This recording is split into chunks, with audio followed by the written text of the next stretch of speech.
Hello friends, आज की कहानी है गांव वाली वाइस शहर बहू की पार्टी ड्रेस।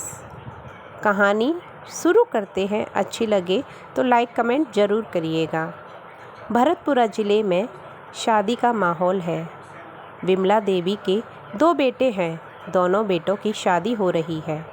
शादी में एक शहर की बहू है और एक गांव की बहू है। शहर की बहू को देखकर गांव वाले कहते हैं कि हमने तो कभी शहर की बहू नहीं देखी है, चलो चलते हैं शहर की बहू देखने। तो पूरा गांव शहर की बहू देखने के लिए हवेली में जमा हो जाता है।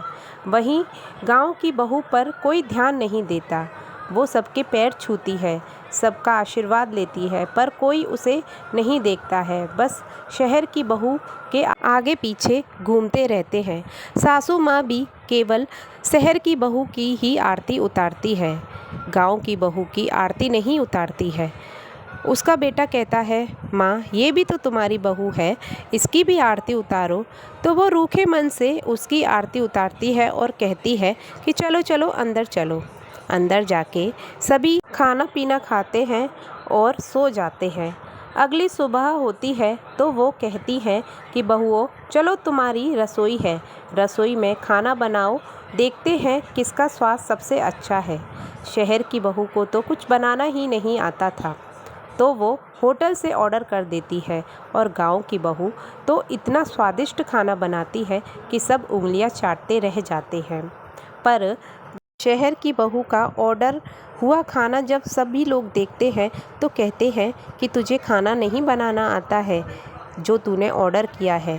पर इन बातों से तो सासू माँ को कोई फ़र्क ही नहीं था। वो अपनी बड़ी बहू को इतना प्यार देती थी कि उससे कोई काम ही नहीं करवाती थी। बस छोटी बहू से गांव वाली जो थी, इसीलिए उसी को सारा घर का काम करने को कहती थी और बड़ी बहू को बिठा के खिलाती थी, क्योंकि वो शहर की थी ना, इसलिए। बेचारी गांव की बहू पूरे दिन काम में लगी रहती, खाना पीना, कपड़े धोना, घर की साफ़ सफाई, और वो काम कर कर के थक जाती। एक दिन उसने अपने पति से बोला कि देखिए मैं सारा काम करती हूँ और मेरा कोई हाथ नहीं बटाता है, मैं क्या करूँ, मैं बहुत थक जाती हूँ। ससुर जी अपनी छोटी बहू को बहुत प्यार करते थे, तो उन्होंने एक तरकीब लगाई। वो बोलते हैं कि बेटा तुझ में कोई हुनर है? वो बोली कि हाँ, मैं बहुत अच्छी सिलाई करती हूँ। तो चलो अपना हुनर दिखाने का समय आ गया है। वो कहते हैं कि मेरे लिए एक कुर्ता सिल दो जो देखकर ही सभी के होश उड़ जाए। वो कहती हैं, हाँ ससुर जी, मैं आपके लिए बहुत अच्छा कुर्ता सिलूँगी। वो मार्केट जाती है, मार्केट जाकर अपने ससुर जी के लिए बहुत अच्छा कपड़ा सिल्क का खरीद कर रातों रात उसको बना के रख देती है और जो बचा हुआ कपड़ा होता है उसकी पगड़ी सिल देती है। जब वो अपने ससुर जी को ड्रेस देती है तो वो कहते हैं कि ये तो बहुत अच्छा है, मैं पहनकर बाहर जाता हूँ, फिर देखता हूँ कि कौन तारीफ़ करता है और कौन नहीं। सासू माँ कहती हैं, ये क्या ड्रेस है, ये तो अच्छी भी नहीं है, ये देखो मेरी बड़ी बहू की ड्रेस कितनी अच्छी है, इसने मुझे दी थी, बहुत प्यारी है ना। जब भी वो बाहर जाते हैं पूरा गांव उनके पीछे निकल पड़ता है। जब वो पीछे मुड़ के देखते हैं तो देखते हैं कि पूरा गांव मेरे पीछे आ रहा है। वो कहते हैं कि क्या हुआ भाइयों, आप मेरे पीछे क्यों आ रहे हो?